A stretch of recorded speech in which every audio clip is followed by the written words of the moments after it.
Hi, everyone. I'd like to welcome everyone to today's webinar. Today's topic is an AMA or Ask Me Anything with the CMPA. My name is Susan Fan. I'm a PGY2 in anatomical pathology from the University of Ottawa. I'm also a member of RDoc's Wellness Committee. It's my great pleasure to introduce our panelists today, Dr. Dennis Desai. All right, I'm just gonna do my round of applause. For an introduction to Dr. Desai, Dr. Desai is the Senior Physician Advisor, Quality Improvement and eHealth at the Canadian Medical Protective Association, so that's the CMPA.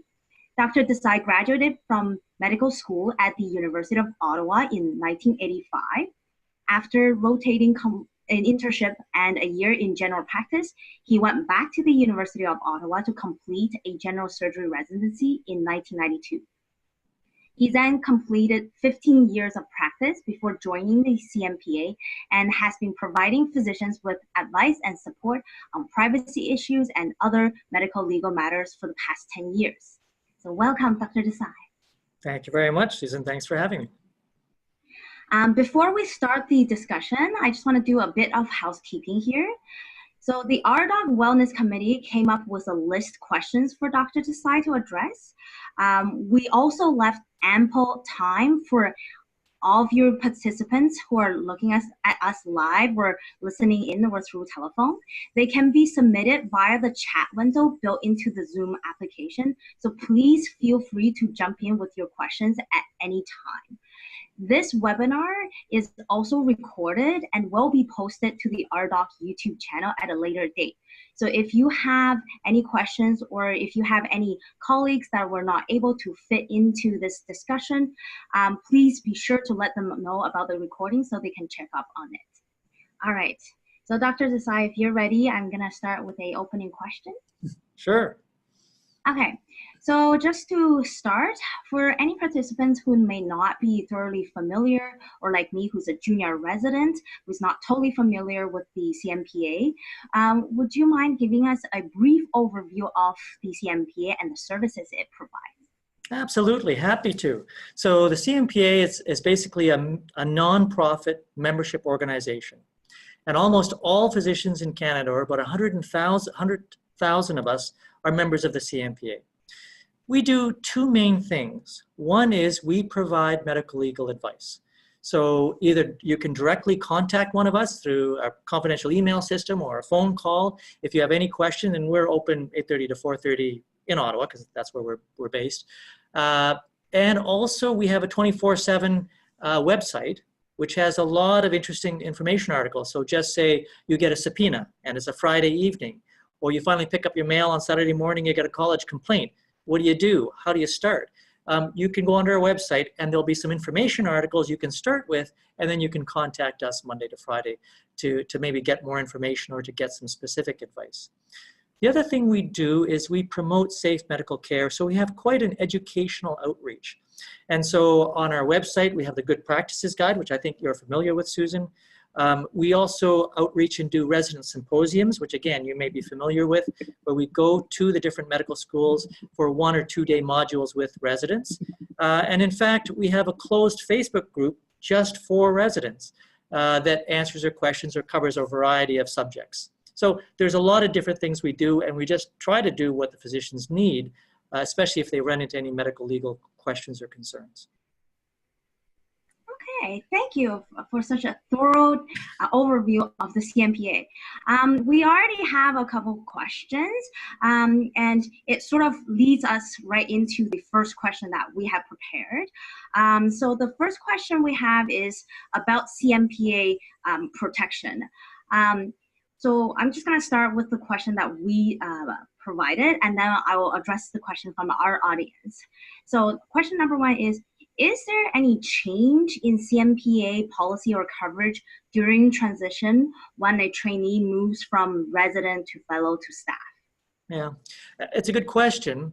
So we provide protection to all members, but your membership category depends on a lot of things. One is it depends on where you work, which province it is, and it also depends on what you do.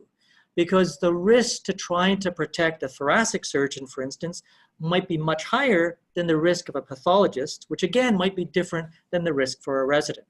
And if you're in Ontario, your risk might be much higher than in Quebec. So absolutely, if you're an R1 or R2 or R4, doesn't make any difference. But if you were then a practicing pathologist and you moved to Quebec, we would need to know both those things, that you're now no longer a resident, but you're a pathologist, and that you moved from Ontario to Quebec, and that would determine how much you need to pay to get membership. In terms of our protection, though, protection is essentially unlimited. So it's not as if you have $1 million or $5 million or $10 million. If you're with us, you're with us. And whatever it takes to protect you, will protect you, assuming that's what we provide protection for. Okay. Well, I have one question from one of our audience. It's specifically about independent practice license. The question is, does the CMPA offer legal help for residents applying for a independent practice license if their application is referred to the registration committee? So I'd have to know a little bit more specifics, but in general, what we do is we help you, we protect you, or we help you keep what you already have. So that if you have a license and it's threatened, or it's going to be downgraded or taken away, then we'll help you. If you want to do something more, you want a bigger license, you want to move to Manitoba and you want a new license, or you want to move to New York State and you want a new license, that's usually what we don't assist you with. We're mainly a defensive organization. We like to say a shield rather than a sword. Okay, I see. Okay. Okay, thank you. I hope that answered the audience question. If you have a follow-up question, please type it out and then let us know. All right, so we're just gonna switch gears a little bit. There's a lot of interest in the next group or theme that I'm gonna talk about. This is about documentation and of course with the new technology about EMRs. So the first question I would like to ask about documentation is, so as residents, many of us often field calls directly from patients or health providers while on call, sometimes even on home call. What is the medical legal responsibility when it comes to documenting these kind of on-call, time-limited, or away from hospital interactions? Yeah, that's a good question. And to back up the documentation, what you have to ask is, what's your liability? And the answer is, you have full responsibility or liability for whatever you do, even if you don't know the patient's name, even if you don't fully understand the circumstances. So if you are an R4 and you get a call from, you're now covering a specialty, you get a call from a GP out in the periphery, says, I've got a patient with this sort of problem, what do I do? And you provide some advice, you have responsibility for that because you are providing advice, medical advice that somebody could rely on. So let's start with that. You have full liability, just like if you saw that patient and emerge and you provided care. So having said that, if you have that liability, we would suggest some notes. You're not going to get anything different from the CMPA. We always suggest documentation. Does it have to be a lot of documentation? No, but we'd suggest a little bit. So often if you're asked about somebody who has some, chest pain and you're going to give a little bit of advice, you don't need to take a full history, but what are the critical parts? That he has some chest pain, it may be musculoskeletal, and it may not go down to the arm, and that you might just put that, no arm, MSK pain, looks well, advised, take some aspirin or come to emerge if worse. So again, maybe just a few words, that's all you need to put in.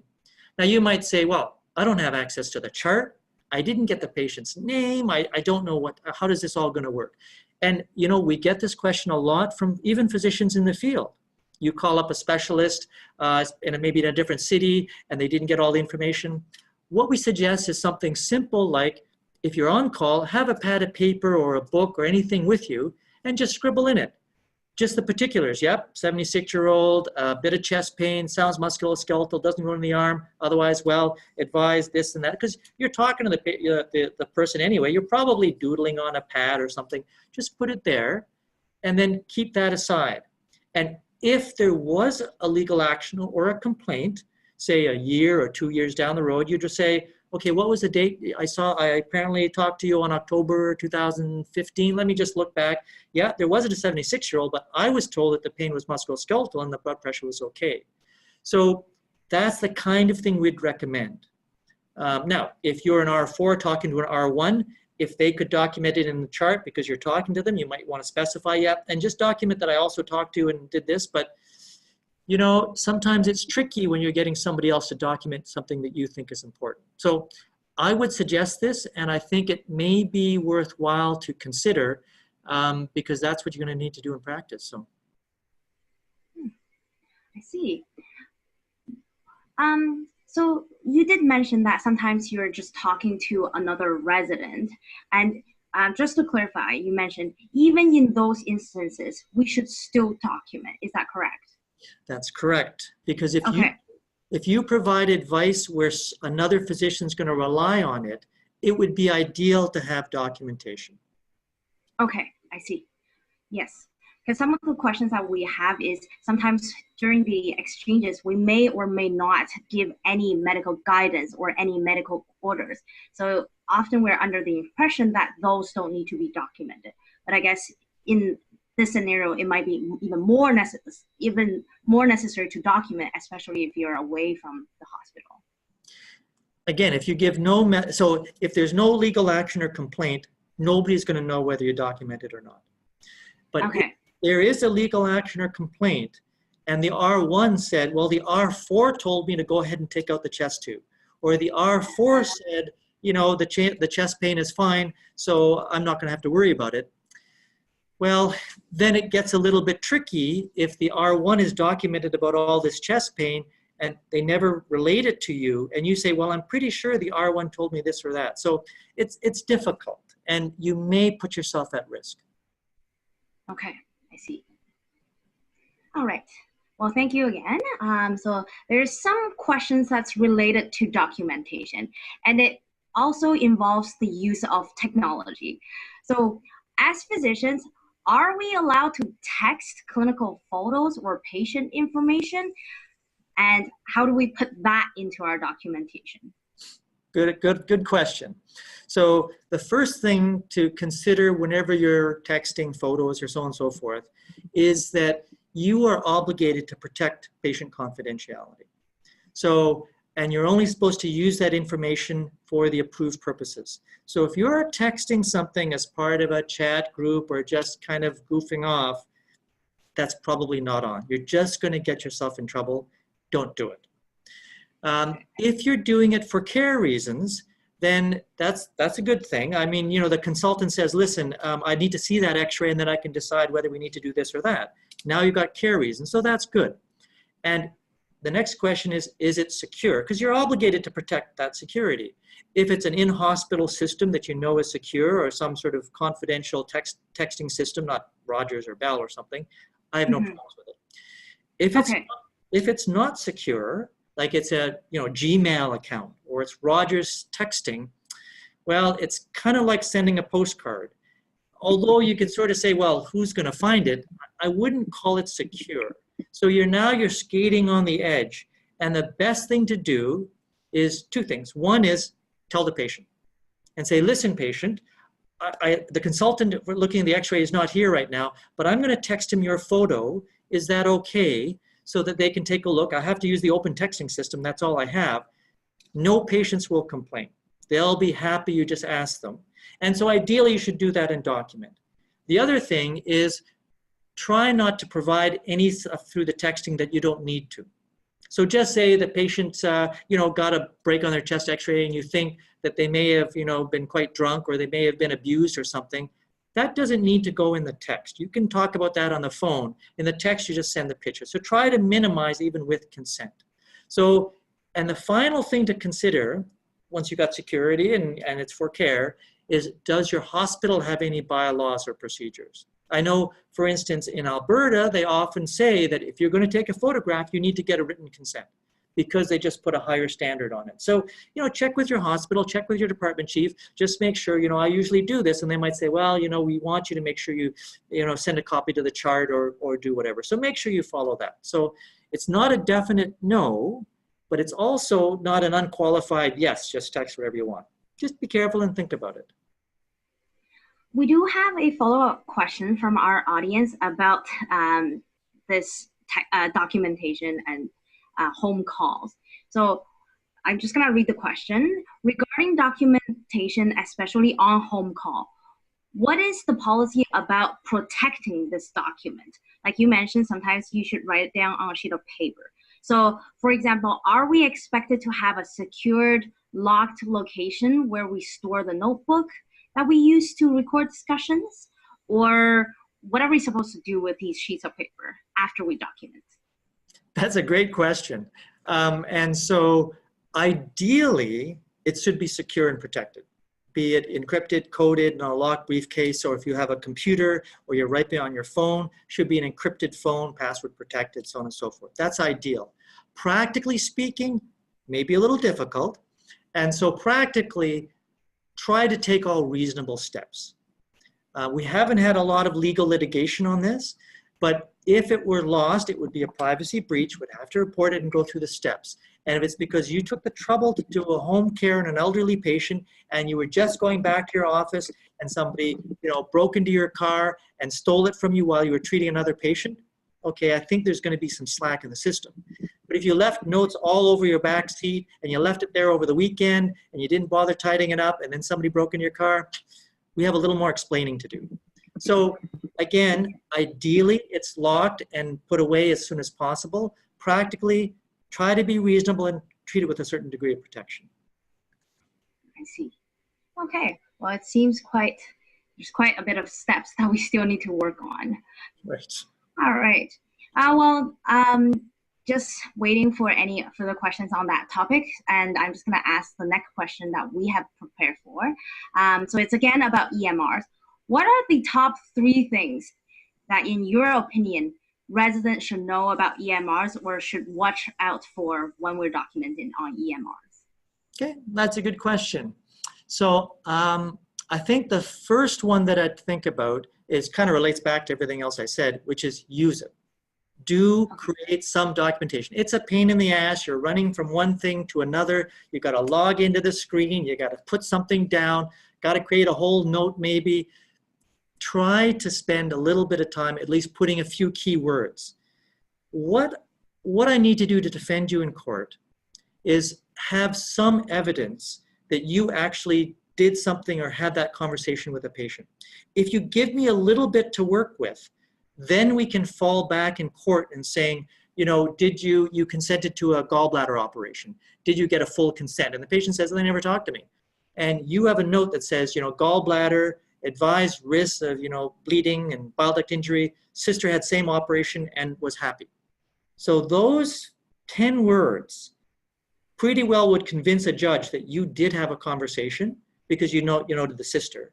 And from there, we can take it in court and say, well, Dr. Fan, what's your usual procedure when you talk about a gallbladder operation? You can say, well, I normally talk about this, and then I go into that, and then I do this, and I do this.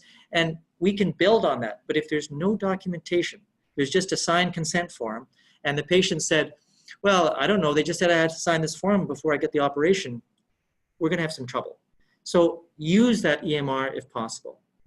The second thing, and you may see some of this around now, is use it appropriately.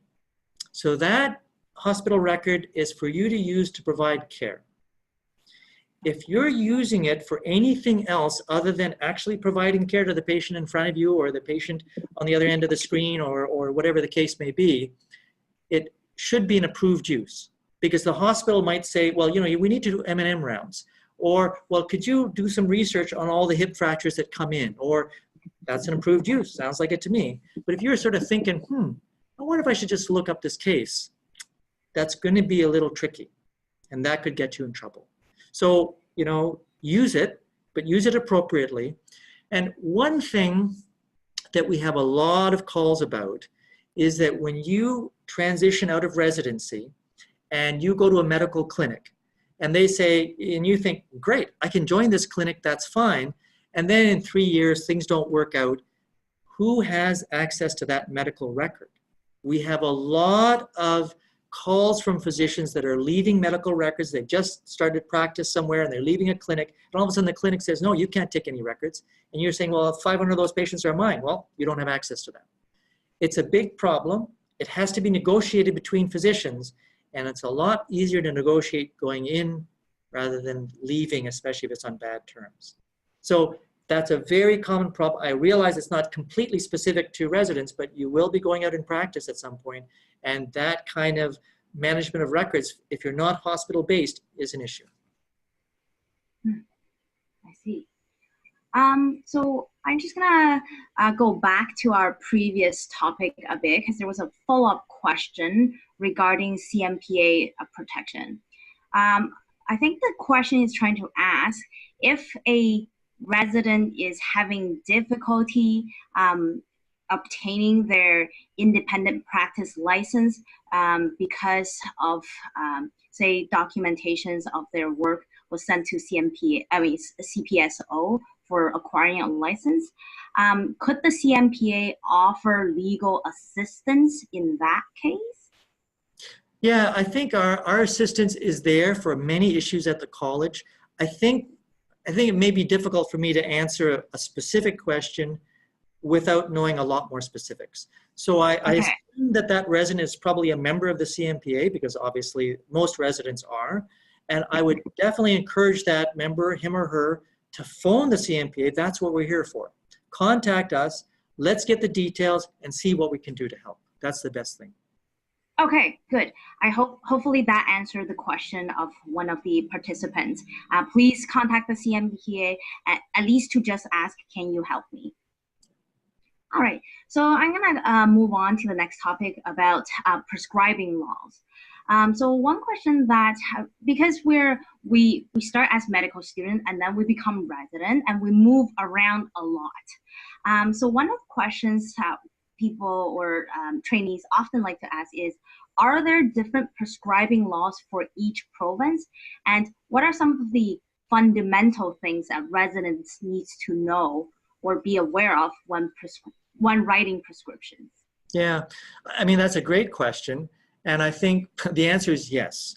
There are subtle differences in prescribing laws in all provinces.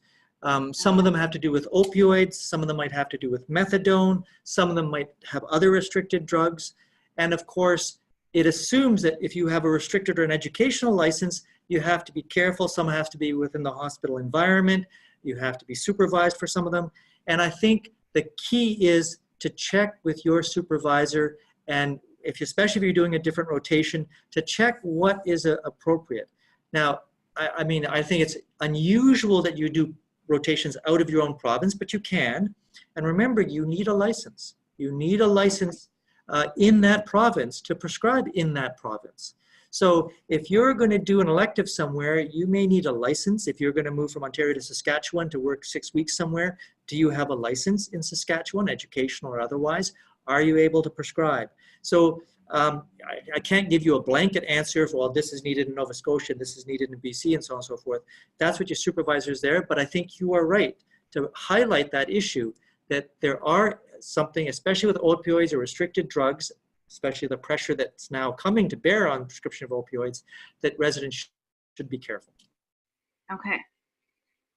All right. Well, since you touched on opioids already, then I will talk about a different question then.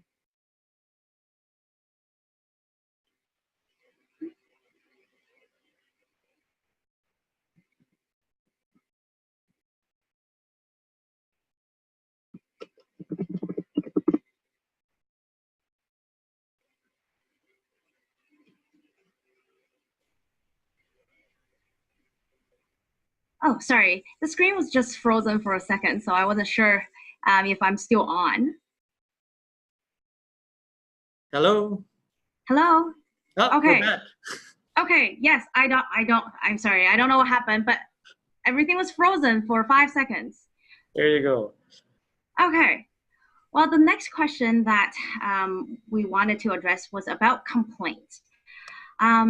So as residents, we know there are different bodies that govern us, be it the hospital engagement group or the CPSO, and even other groups, legal groups, and so on. So sometimes we're not always aware of the differences of the different bodies and what a complaint from each of them means to us. So I'd like to start with the question that if a resident receives a notice of litigation or complaint from a licensing body, how should they respond? Okay, and I think some of this is going to be applicable to any complaint, because you can receive complaints from the college, from human rights, from your hospital, all kinds of stuff. So the first thing is take a deep breath, because it is one of the most stressful things that will happen to you, either as a resident or a practicing physician, that you've received a complaint. I just want to make it clear for everyone. It's that I have not come across a physician yet that is just relaxed about a college complaint. So it is a stressful thing. Take a deep breath, we'll work it through. The next thing is to read through what's been given you, because it varies. Sometimes the college just wants to notify you that there's a complaint that they're working through. So you don't need to do anything yet. Sometimes it's, yes, there's a complaint, we want you to actually respond, and these are the things you want you to respond to. So they'll lay out what they want.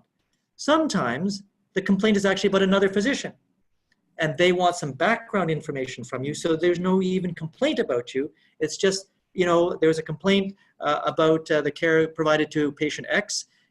Have you seen patient X, and could you just describe what you saw? So that's the different scenarios. Generally, you have time to think about it, to look at what's there, and then to contact us. And we're here to help, because there are some things that you have to consider not doing.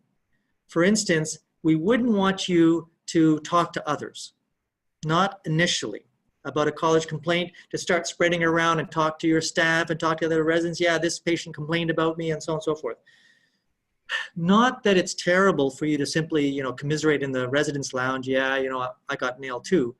But I would want you to be able to say to the college, truthfully, that yes, I did mention this to, you know, my other resident friend, but we didn't talk about the case. We didn't talk about the specifics. I don't want the college to get the impression, oh yeah, we kind of got our stories straight and gave it to it. So it's better if you don't go into any details. The other thing is, be careful going to the chart. Generally, talk to us before going to the chart, because you're not automatically allowed access to the chart for a college complaint. And that's what just to interject over here. When you say going to the chart, do you mean even looking at the chart? Not that you're editing or anything or adding any notes or anything. Even looking, just looking at, you know, what happened. Should we not to do that either?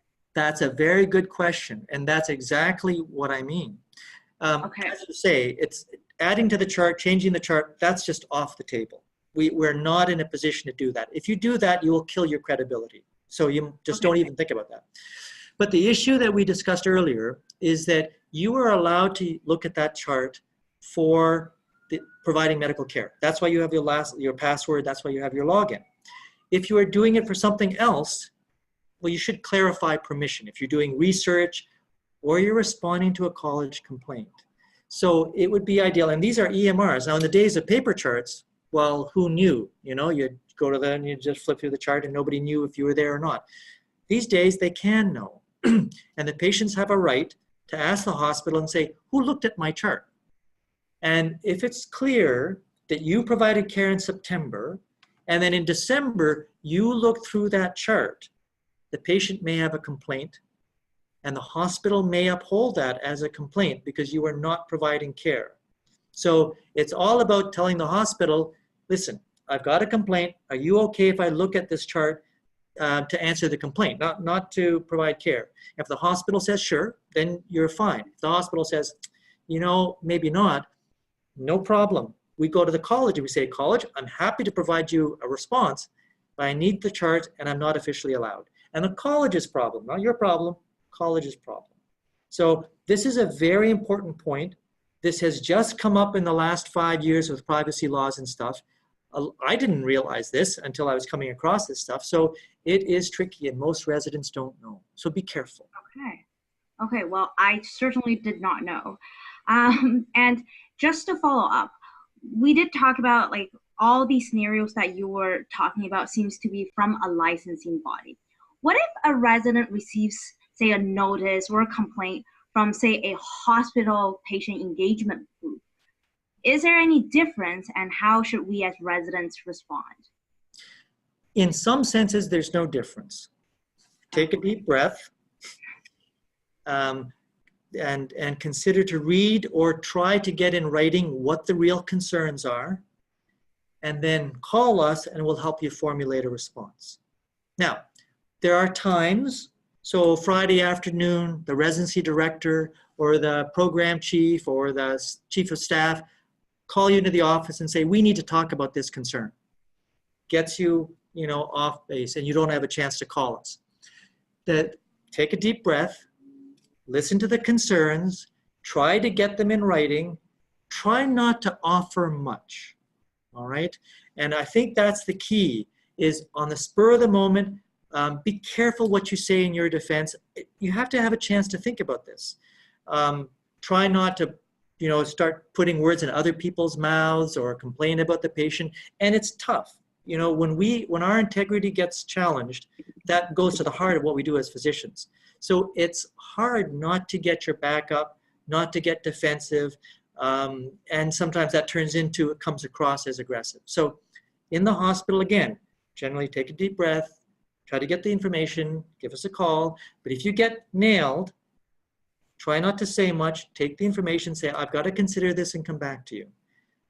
Generally, whatever it is, can be worked through in time. You don't have to sign a document on a Friday afternoon saying you agree to this, or you don't have to provide an immediate full defense, although it's tempting to.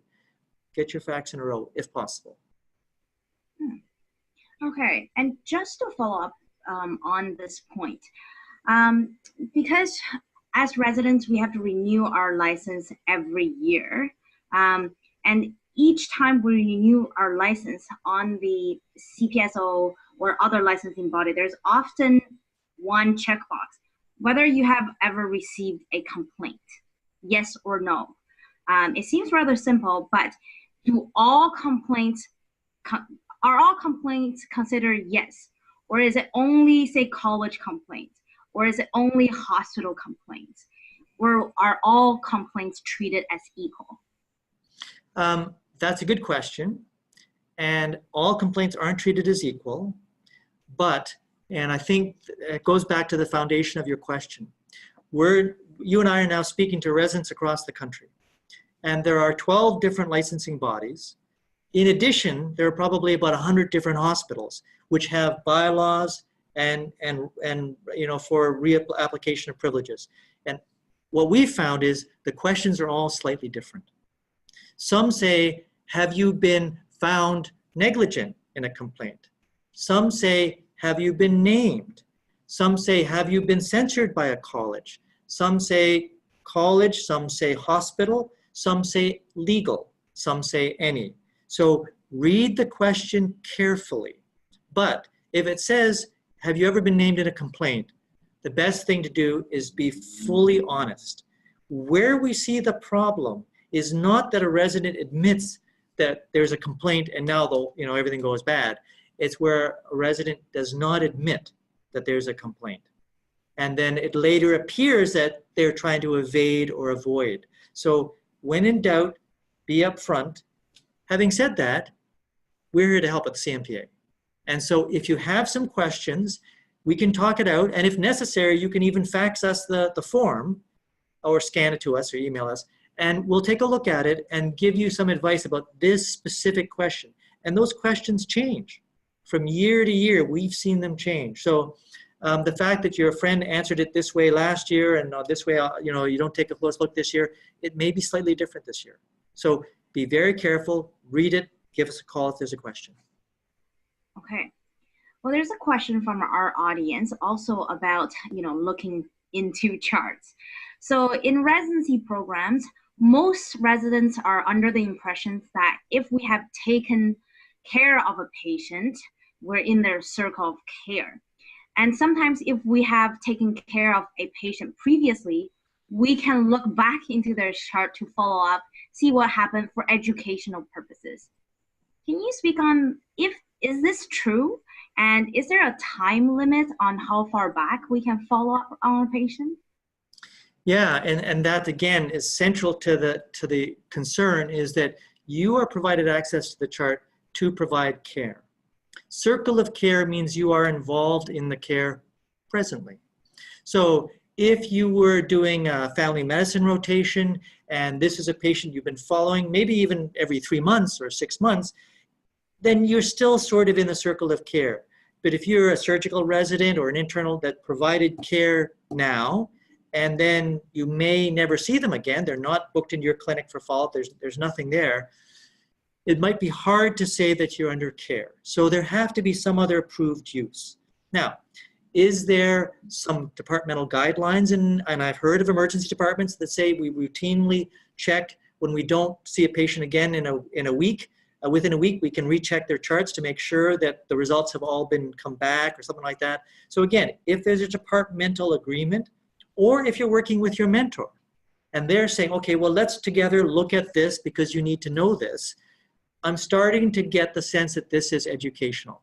But if you on your own start to say, well, maybe I'll just check up on that person because I'm kind of curious, it might be hard to justify that as educational when, what about all the other patients that you've seen? Have you checked up on every one? Do you have a protocol? Do you have a process?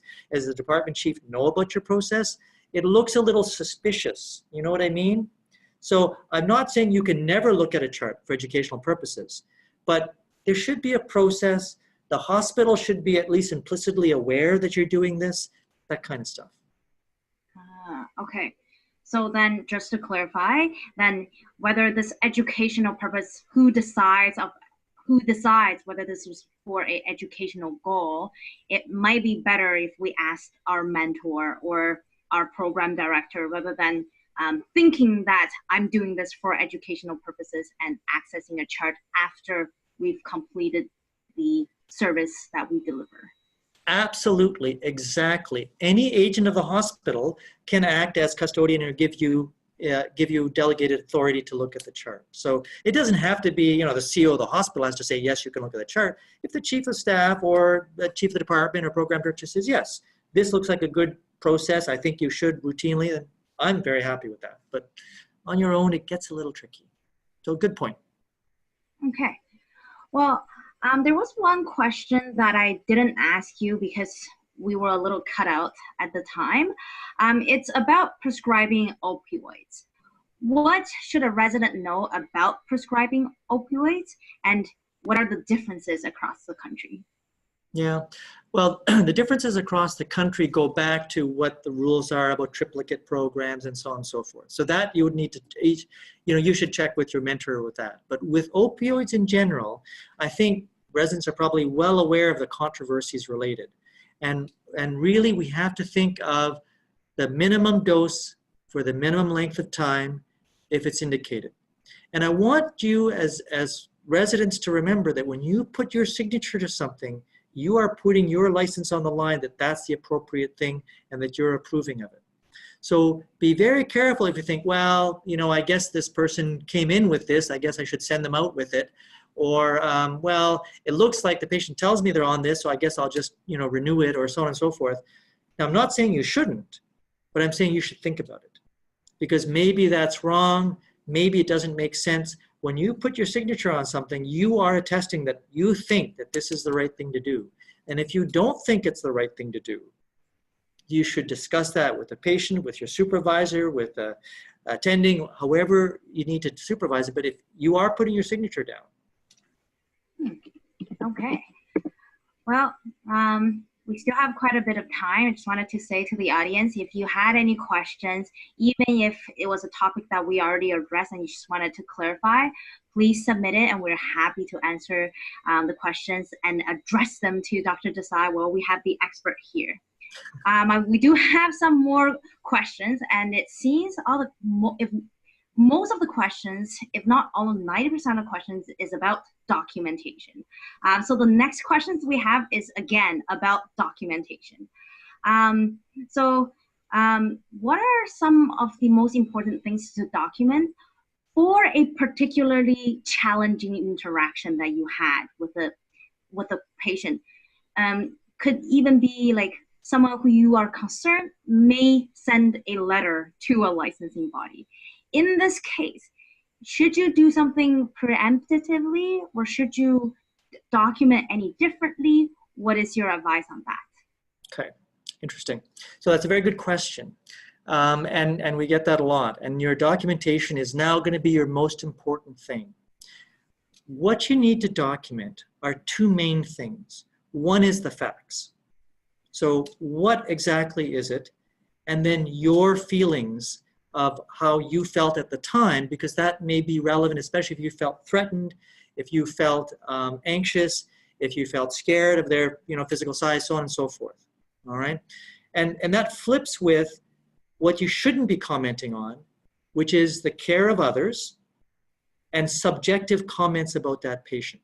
So to say that the patient came in, they raised their voice, they shook their finger in my face, and I felt threatened, okay? Nobody can argue with those. To say that the patient was angry and abusive to me, well, what does that mean? And the patient says, no, I wasn't angry. I think I was just scared because my husband was sick or something like that. But you're just putting facts. They raised their voice, they closed the personal space, and they shook their finger at me, and they hit me in the chest. That are the facts. Now, should you defend yourself in the chart? This medication was given, but I didn't realize there was this, and I didn't realize there was that. And I would not put all that stuff in there. You can create a separate narrative for yourself outside of the chart, putting the background.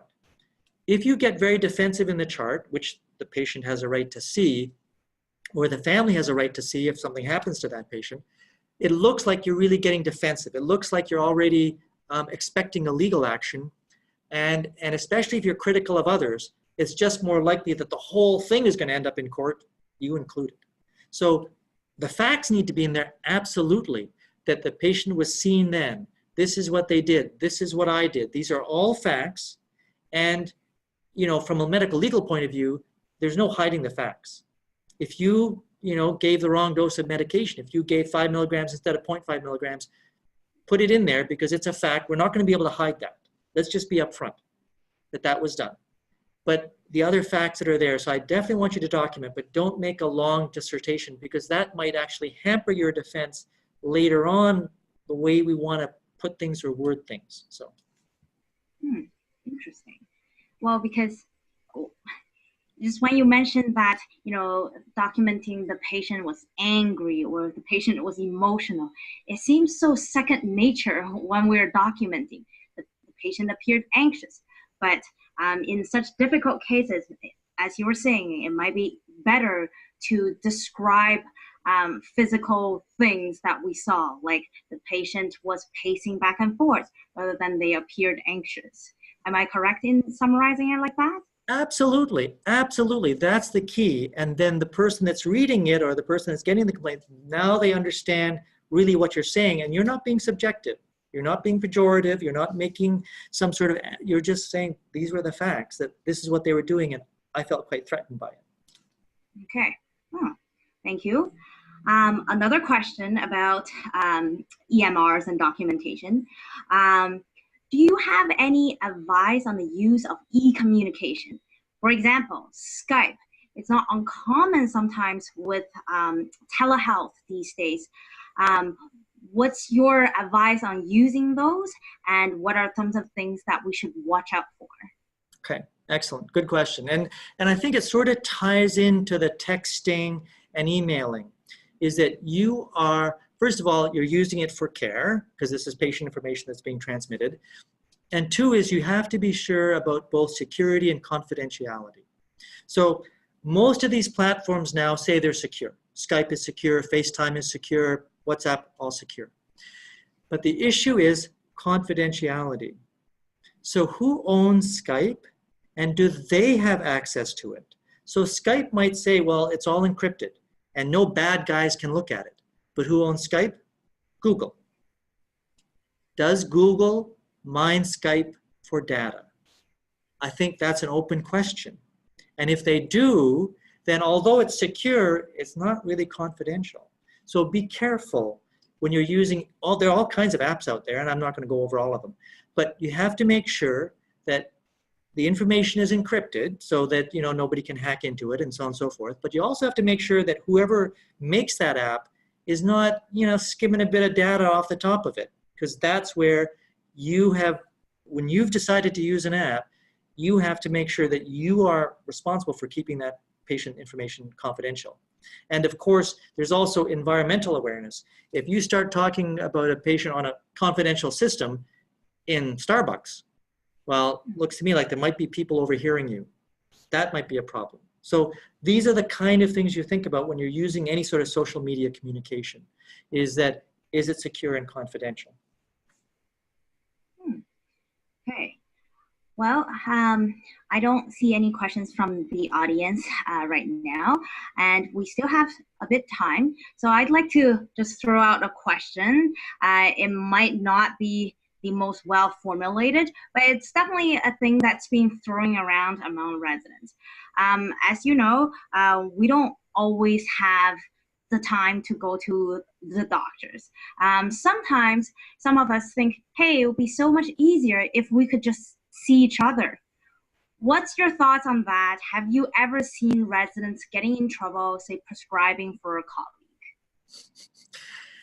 Well, I think you and I both sort of know the answer to this. In general, to prescribe for someone, you should have a doctor-patient relationship. You should have a chart, a medical record that's up to date and justifies that. If you're a resident and with an educational license, there's some expectation that a supervisor is also monitoring what you do and supports what you're doing.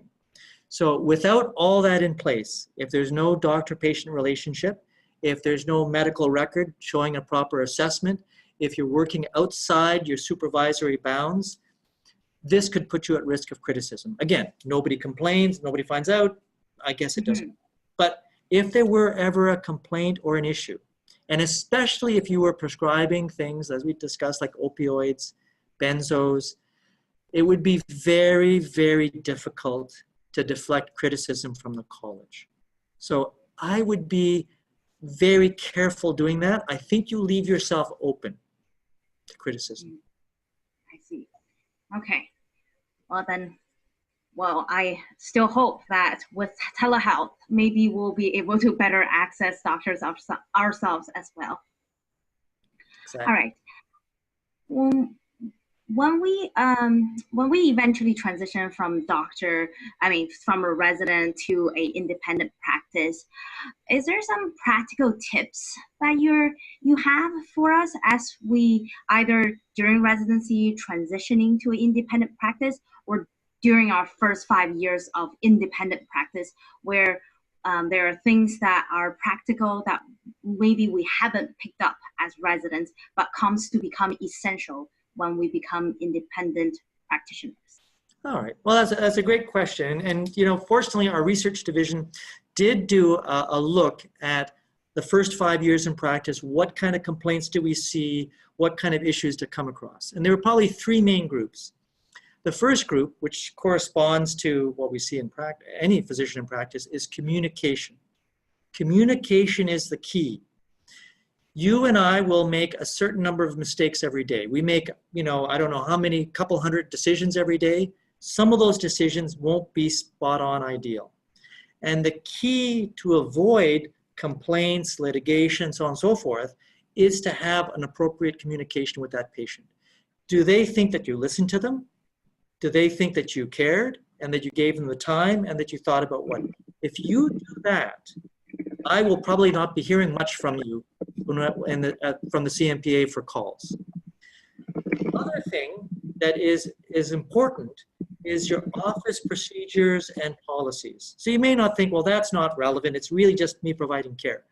Actually, by having office policies that are convoluted, that the receptionist doesn't know, patients get frustrated, they get anxious, and that falls into the whole communication trap where patients get upset. So we have a lot of physicians who are providing reasonable care, and they are trying to communicate, but the office is not communicating well. They haven't, you know all about pathology, or you know all about surgery, you know all about medicine, but who taught you how to run a practice? So we don't know that as well. We don't really pay attention to the office policies when somebody asks for a copy of their insurance form, when somebody has to book an urgent appointment, what does your secretary do? When somebody calls in with their husband and having some chest pain, how do you handle that? Without some policies and procedures in place, people run into trouble, patients fall through the gaps, we end up with litigation or complaints.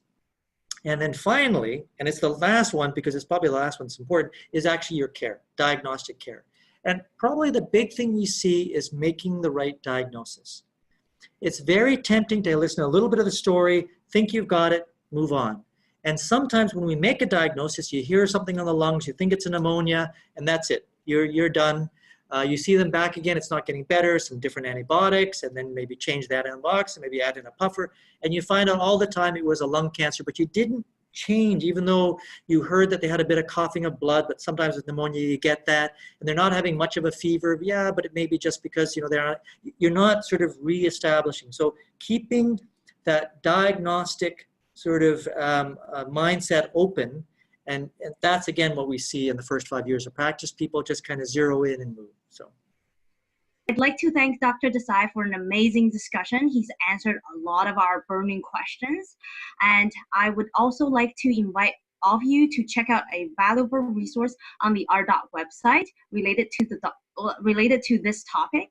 If you're interested, please go to www.residentdoctors.ca/CMPA. On there, we have compiled a variety of CMPA related resources, and it includes many of the topics we have touched about today. So please check out those information, and feel free to contact RDOC or the CMPA for any further questions. Thank you, everyone. Goodbye.